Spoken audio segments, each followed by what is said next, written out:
So may katanungan yung ating isang kabaro tungkol sa backer, no? So pinahid lang yung kanyang identity as per request. So Captain, pinasok po ako ng pinsan kong chief engineer sa isang agency as Missman for Stepping Stone. Graduate ako BSMT, normal lang po ba sa opisina na magpapirma ng waiver sa backer ko na liability niya ako pag na-aksidente at napauwi sa barko? Ayos lang sana kung napauwi dahil bad performance, pero yung aksidente parang mahirap. So yun guys, ito yung talakayin natin ngayon, no? Dahil para malaman ng karamihan natin na kung ako lang sana ang masunod, gusto ko kayong tulungan. No, yung mga nangangailangan ng backer. However, ito yung napakabigat na responsibility bilang isang backer doon na mag-i-sponsor sa Kadete, no? So naranasan ko yan na nagpirma ako ng parang waiver din. So whatever happened nung isang cadet or isang seaman na binakira namin or inisponsoran ay liable ho kami, no? Yung accountabilities.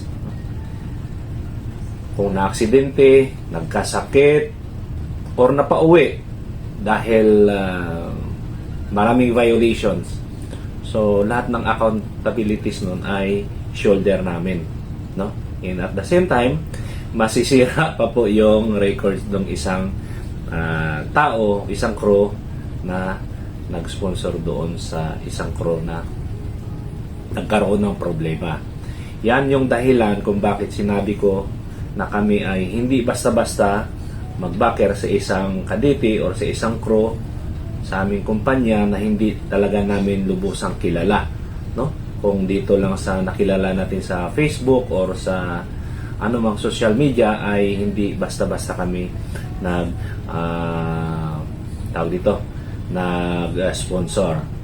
Kailangan mas kilala natin yung tao personally kung ano yung kanyang ugali. Kasi alam nyo guys, siyempre tayo, iniingatan natin yung ating pangalan dito sa ating kumpanya, and then masisira lang din ng isang tao.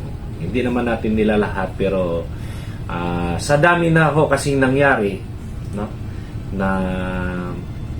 na umabuso or may nangyari doon sa barko, doon sa taong binakira ng isang crew na ex-crew sa kumpanya, kaya nagkaroon na sila ng waiver, no? Magpapapirma na sila ng waiver that whatever happened doon sa taong ating pinagbakiran ay shoulder po namin lahat ng expenses, no? So ganun. And then maaari pa po kaming masipa sa aming kumpanya, no? Like for example, gumawa ng matinding kalokohan na nakasira ng nakabayulit siya ng isang regulation, no? Not following o malaking impact doon sa owner ng barko. Kaya mabigat yung parusa. Pati yung nag-sponsor sa kanya or ang nag-backer ay mapatalsik sa kumpanya. So, ganun ho kabigat ang responsibilities, no? Liabilities ng isang tao nagbabacker doon sa isang applicants, no? Hindi ko naman nilahat, no? Kasi marami na rin akong pinasok, hindi naman nakapirma. One time lang na medyo mabigat lang yung reason. So, ganun talaga. So, ibang kumpanya, nagpapapirma din sila ng waiver, pero yung iba, hindi din naman, no? So, ganun yung reason, no, kung bakit. Yan. So, kasi naranasan na rin ng ating isang kabaro na pinapirma nga ng waiver yung kanyang pinsan na chief engineer. So, totoo po yun. So, ganun guys. Ngayon, doon pakiusap ko doon sa mga kadete natin or sa ibang mga aspirant seafarers na maswerteng nagkaroon sila ng backer or nabakiran sila ng kanilang kamag-anak din na mga seaman or kakilala, no? Ang pakiusap ko dyan ay ingatan yung pangalan nung nagbacker sa inyo, no?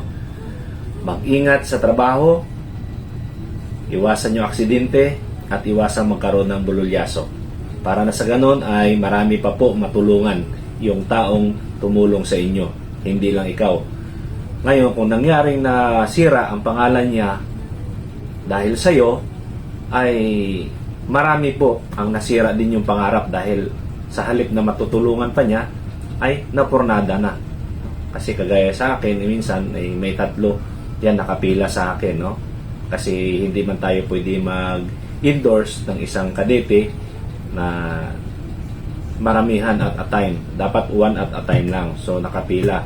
Ngayon, kung doon pa lang sa part mo, sinira mo na, so, yung nakapila, parang nasira na rin yung kanilang kinabukasan. No? Kasi hindi na natin ma-endorse sa kumpanya dahil nasira na nga.